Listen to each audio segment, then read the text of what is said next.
MFA updates.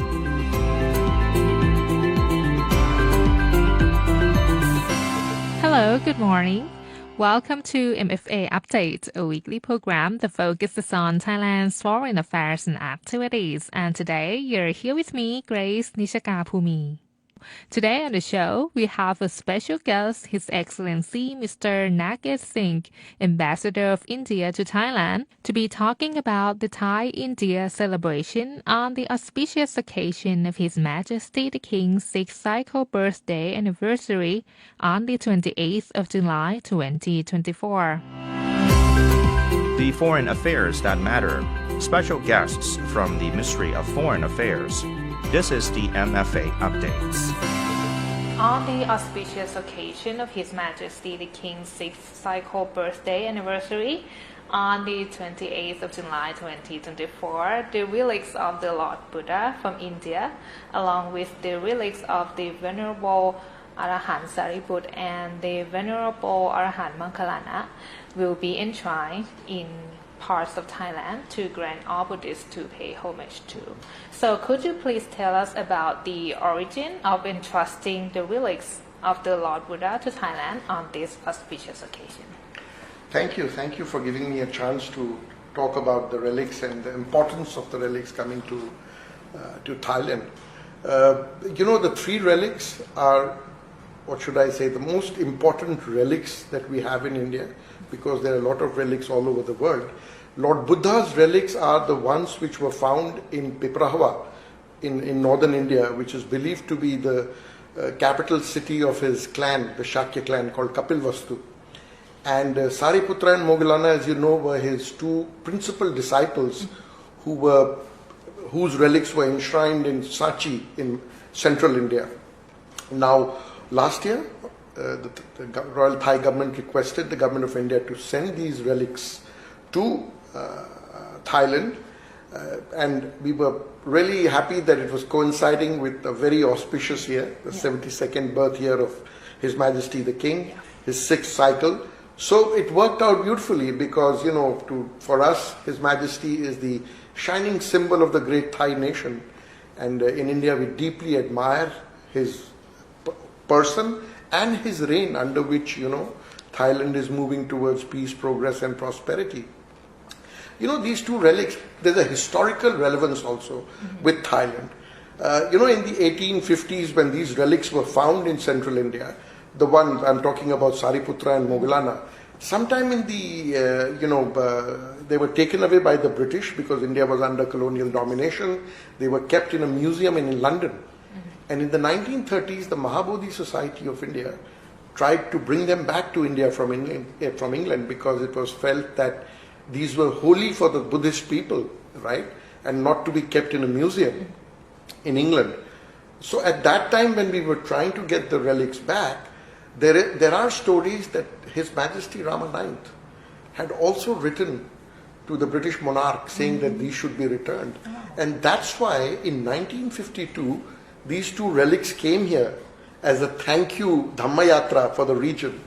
Similarly, for Lord Buddha's relics, the Piprahava ones which I just mentioned to you, or the Kapilvastu relics as we call them, in 1890s, I think it was 1899, when these relics were found in northern India, that time the British government, which, the British Indian government, because India was under colonial rule, gave some portions of these relics to King Chulalongkorn the Great, right?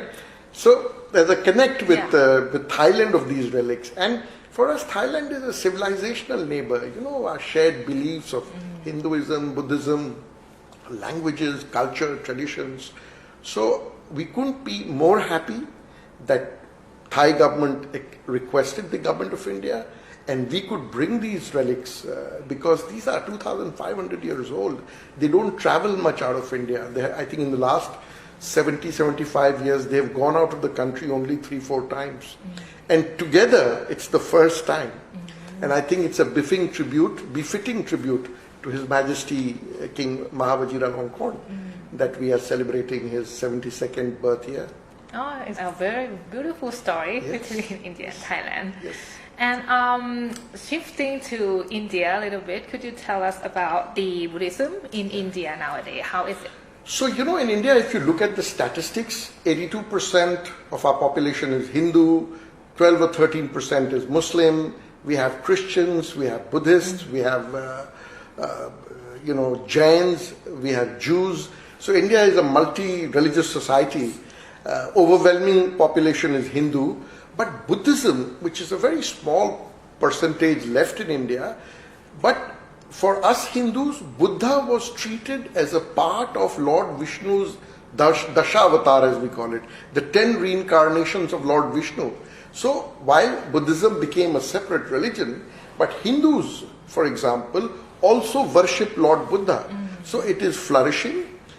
Buddhism is all over the place, but if you look at the number or percentage of population which follows Buddhism, that's very less, would be very, very less than 1%. However, the majority Hindus, they all go to Buddhist temples to pray before the Lord. And Buddhism is accepted as a part of the Indian belief. So, irrespective of whether you are a Hindu or a Sikh or a Jain, people worship Lord Buddha. So it is flourishing there. More and more effort is now being done by the government of India to do scientific research in terms of the ancient scripts which were lost, Buddhist literature, Buddhist, religious texts which were lost, they are being revived. New stupas are being built, new temples and places of pilgrimage are being uplifted. So I'd say Buddhism is flourishing.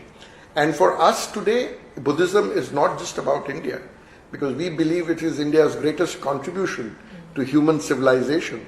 So that's why we want to work very closely with friendly countries like Thailand, Cambodia, Vietnam, wherever Buddhism is flourishing, Japan, Korea, to take the message of Lord Buddha to the rest of the world. Because irrespective of your religion or belief, if you look at Buddha's teachings, they are most appropriate for today's times where there are global tensions, wars, and other kinds of crises.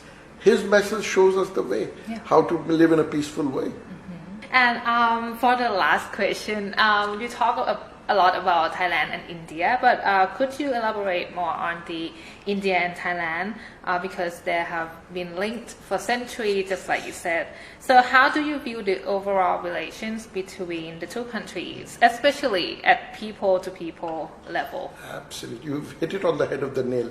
In India we say that Thailand is a civilizational partner because of our connections, which we talked about, whether on the side of belief, traditions. I mean, you celebrate Songkran, we celebrate Songkranti on the same day in India, and many other such commonalities. In contemporary times, our relationship has never been better, whether it's the political level, government to government level, whether it's on the economic and commercial side, that is trade and investment, the trajectory is upward, defense and security cooperation, whether it's academic exchanges. I mean, I can tell you 6 universities in Thailand have India study centers where Indian studies, Indian languages are being taught. And more universities are asking for support to start India studies. Similarly, in Indian universities, Thai studies are being promoted. We have a big Indian diaspora here, 400,000 to 500,000 people, who are a living bridge between our two countries because they've been here for more than 100 years and they've become Thais. Even their names are Thais. But they provide a wonderful bridge between our two countries. And what you said about the people to people, I mean, that is the strongest link. Trade, investment, governments come, governments go, this political party, that political party, whether in India or Thailand. But the connect people have. Look at the tourist figures. I mean, last year 1.6 million people came from India to Thailand for holidays as tourists. Before COVID, it used to be 2 million, and it will go more and more because we are working towards increasing flight connectivities. So I've given a long answer to your short question, but I can tell you that the two governments are working closely to elevate our relationship to a strategic partnership. And I have met every political party in Thailand, including those who are in the government or the opposition. There is a consensus that in today's multipolar world, Thailand wants to have a very strong relationship with India, which is not directed against anyone, but it is for the welfare of the Thai people and the Indian people. And a similar sentiment in India, we have something called the Act East policy. And for us, Thailand is a pillar of our Act East policy for this entire region. So the relations are at a very, very happy state of, level. And I'm happy to be an ambassador who's benefiting from the momentum in our bilateral relationships. All right. So thank you so much, You are Your welcome. Excellency, for taking part in our program, the MFA Update today. Thank you so much. You're most welcome.